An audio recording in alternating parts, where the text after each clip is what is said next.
उबाठा गटाकडून खालच्या पातळीवरच्या राजकारणाला सुरुवात। स्वार्थासाठी उद्धव ठाकरेंकडून आता गणपत गायकवाडची भलावण सुरू। स्वार्थी राजकारणासाठी राऊत आणि उद्धवकडून खोटी दिशाभूल।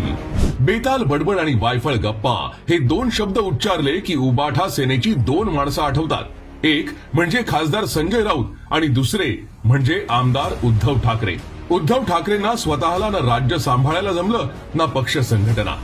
सगळंच हातातून शिवसैनिकांनी काढून घेतल्यावर आता शिल्लक सेना उबाठा गट एवढीच ओळख शिल्लक राहिलीये।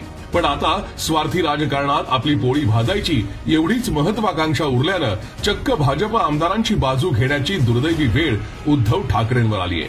एरवी मोदींपासून फडणवीसांवर फक्त वायफळ तोंडसूक घेणारे ठाकरे आणि राऊत आता मात्र आमदार गणपत गायकवाड यांना वाचवण्यासाठी सभा आणि पत्रकार परिषदांमधून पूर्ण जोर बैठका खेळतायत।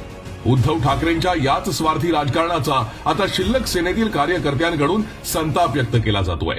कोकण दौऱ्यावर गेलेल्या उद्धव ठाकरेंना आता आपल्या हातून सत्ता आणि पक्ष गेल्याची भावना लपवता येत नव्हती, तर रस्त्यांवर सभा घ्यायची वेळ आल्यानं तडफड सुरू होती। तर दुसरीकडे संजय राऊतांच्या बेताल वक्तव्यावरून आता शिल्लक गटातच दुफळी निर्माण झालीय। एकीकडे शिवसेना प्रमुखांच्या नावाचा भावनिक आधार घ्यायचा आणि दुसरीकडे मराठी माणसाला पत्राचाळीतून हद्दपार करण्याचं पाप करणारे संजय राऊत नैतिकतेच्या खोट्या बुरख्या आड शिल्लक गटालाही संपवण्याचं काम करतायत। संजय राऊत आज अलिबागच्या जागेपासून ते मुंबईतील अनेक बेनामी इमारतीच्या गैरव्यवहारांमध्ये अडकले गेलेत।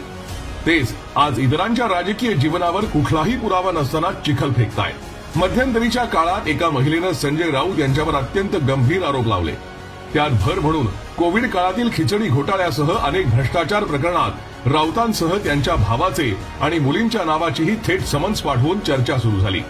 भ्रष्टाचाराच्या अनेक गंभीर प्रकरणात आज संजय राऊत यांच्यावर थेट पुराव्यानं संशयित म्हणून ओळख मिळाली आहे। सत्तेचा गैरवापर करून लोकांची दिशाभूल करण्यात संजय राऊत आघाडीवर आहे।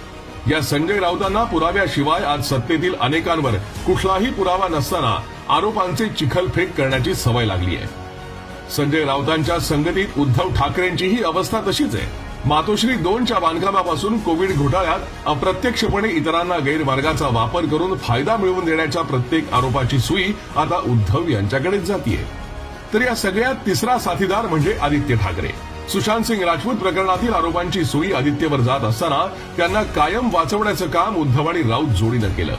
पण आता मात्र सूत्रांनी दिलेल्या माहितीनुसार उद्धव आणि आदित्य आणि संजय या तिन्ही नेत्यांना लवकरच गजाआड जावं लागण्याची वेळ आली आहे। पण पापाचे धनी असणाऱ्या उद्धव ठाकरेंच्या शिल्लक गटाला या विद्वेषी राजकारणाची किंमत लवकरच भोगावी लागणार हे मात्र नक्की।